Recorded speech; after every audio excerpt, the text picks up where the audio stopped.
Hallelujah. Come, Key of David, opening the gates of God's eternal kingdom, free the prisoners of darkness. Hallelujah. Hallelujah.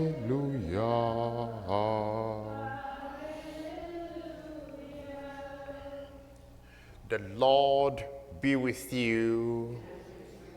A reading from the Holy Gospel according to Luke.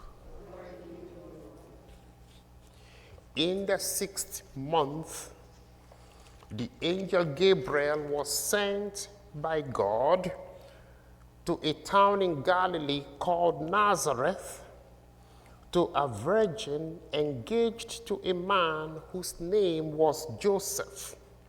He was of the house of David. The virgin's name was Mary. And the angel came to her and said, "Greetings, favored one, the Lord is with you." But Mary was much perplexed by his words and pondered what sort of greetings this might be. The angel said to her, "Do not be afraid, Mary, for you have found favor with God. And now you will conceive in your womb, and you will bear a son, and you will name him Jesus. He will be great, and he will be called the Son of the Most High. And the Lord God will give him the throne of his ancestor David. He will reign over the house of Jacob forever, and of his kingdom there will be no end." Mary said to the angel, "How can this be, since I am a virgin?" The angel said to her, "The Holy Spirit will come upon you, and the power of the Most High will overshadow you. Therefore, the child to be born will be holy, and he will be called Son of God. And now, your relative Elizabeth, in her old age, has also conceived a son. And this is the 6th month for her who was said to be barren. For nothing will be impossible with God." Then Mary said, "Here am I, the servant of the Lord. Let it be done to me according to your word." Then the angel departed from her.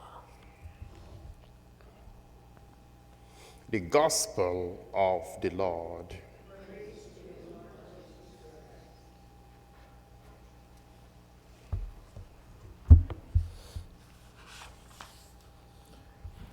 Christmas is a season of joy.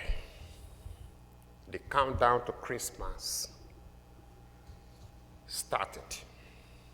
We can count on our fingertips how many more sleeps are left before Christmas Day.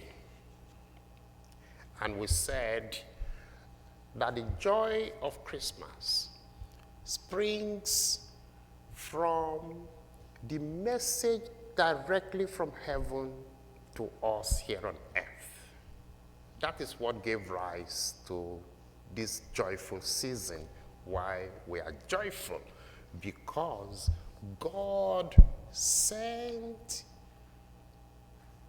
Angel Gabriel to bring the good news.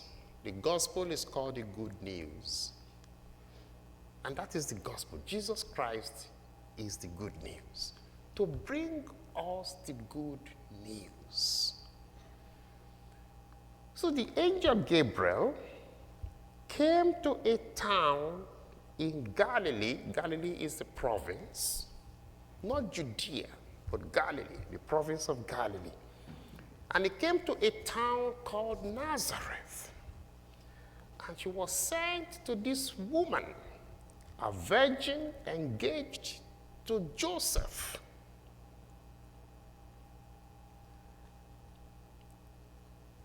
In biblical history, when angels appear to human beings, they are terrified.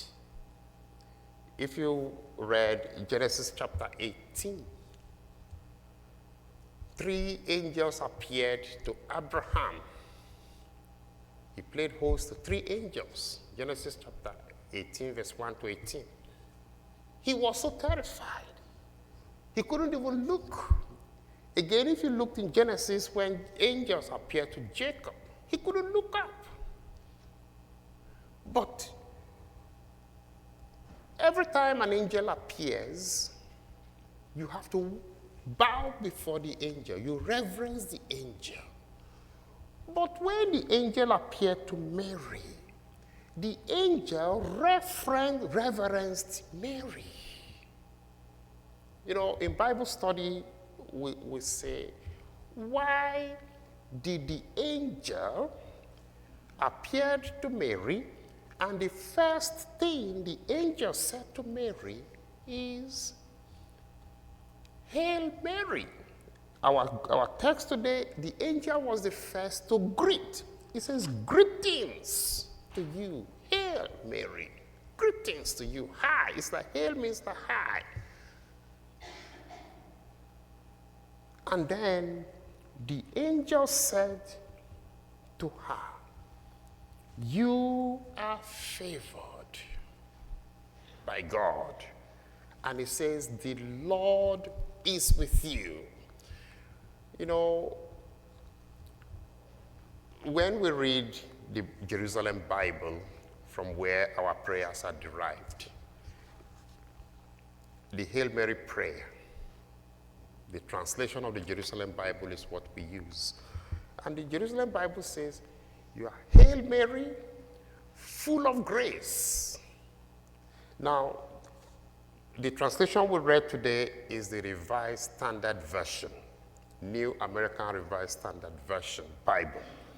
And it says, greetings, favored one, the Lord is with you. But the Jerusalem version, Jerusalem Bible says, Hail Mary, full of grace, the Lord is with you.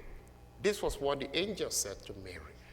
You know, when we say full of grace, we don't get the import of that like if we said it in the language from which the English was translated. Say, for instance, when we pray the Hail Mary in Latin, and we quote this verse, because this is where the prayer, Hail Mary, came from. We say, Ave Maria. Ave Maria, that's Latin. And then we say, gratia plena. Gratia plena means plenitude of grace. You are full. You have the plenitude. Plenitude means you have the highest form of grace. And then we go to the next greetings, and it says, Dominus Tecum. Dominus Tecum is the Lord is with you. So now, when we do Bible study, the question we ask is, what is the meaning of the Lord is with you? Does it mean God is close to you now? Or God is inside of you? The popular interpretation of Dominus Tecum, that is, the Lord is with you, is God was already inside of Mary. And that is why Mary is the fulfillment of our first reading today. Our first reading today, taken from the prophet Isaiah. Isaiah chapter 7, verse 14. Isaiah said, he prophesied, and he said, the woman is with a child, and the child, she will bear a son, and this child is going to be named Emmanuel. So Emmanuel means Dominus Tecum. It means the Lord is with us. That's what Emmanuel means. And so Mary became a fulfillment of the prophecy of Isaiah in Isaiah 7:14, when the angel told Mary, the Lord is with you. And I'm saying that I'm taking the Jerusalem Bible interpretation, which says what it means is that the Lord, the Son of God, is already inside of Mary. And that is why the angel reverenced Mary. And our text now says, the woman, Mary, was perplexed. And she said, how can I be pregnant? I am a virgin. How can this be? What are you saying? And the angel said to Mary, you have found favor with God. And it says, you will conceive and you will bear a son, and you are to name him Jesus.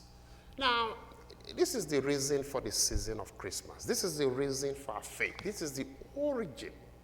When we're talking about Christianity, the Annunciation is the beginning of the foundation of the movement away from old covenant to new covenant.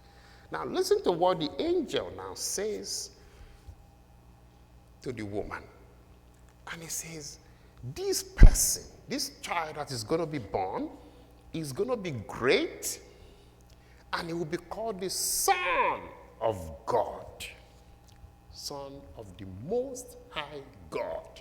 Eli Elyon, if we say that in Hebrew. And it says the Lord will give him the throne of his ancestor David. You know, the tribe of Judah. David is from that. You know, David is from Bethlehem. That's why Jesus is going to be born in Bethlehem, the city of King David. And David is from the tribe of Judah. If you read Genesis chapter 49, verse 10, when Jacob called all his 12 children, and he gave them a blessing before he died. And he said, the scepter, the throne, the staff, the leadership shall be with the house of Judah. That's why Jesus comes. And so when the angel now says, the Lord will give him the throne, the same throne that David from the tribe of Judah had. He says the Lord will give him that same throne, that line. And he says he will reign over the house of Jacob forever. You know, Jacob, like I said, had 12 sons. And he says, before he died, he blessed the 12 children, and he said, leadership shall stay with Judah, one of the 12. And then of this kingdom, there will be no end. Now, that's what we call Christianity. The kingdom of God. There will be no end to it. It's going to be spreading. It's going to be spreading. If we read Acts of the Apostles chapter 8, the authorities tried to kill it. But the more they tried to kill it, the more it was spreading. And it says, of this kingdom there will be no end. And then in conclusion, Mary's response is why Mary is the model for us Christians in cooperating with God's plan. In verse 38, what is called the great fiat, the fiat of Mary. Mary said to the angel, I am the handmaid of the Lord. Let it be done to me according to your word.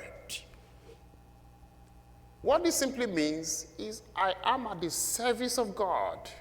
I am like a maid of God. Let God use me for his purpose. So when we do Mariology, we say Mary participated and cooperated in the economy of salvation, in God's plan of salvation. And that is what Christianity means. That's what being a disciple means. Let God use you. Let God use you to spread the kingdom. Let God use you for his will. Let the will of God, I'm here to do your will, Lord. That's what David said. I'm here to do your will. Just the will of God. Let God use it. That's what Mary said. So when we say we are disciples, we are asking the Lord God, use me to do your will. And that was what Mary said. And Mary said, I am the handmaid of the Lord. Let it be done to me according to the wishes of God. And the angel said no more. You know, Angel Gabriel is a seraph. There are 7 angels that have the pleasure of being in the presence of God. Where you say the 9 choirs of angels, the seraphims. There are 7 angels that are called seraphims. Gabriel is a seraphim.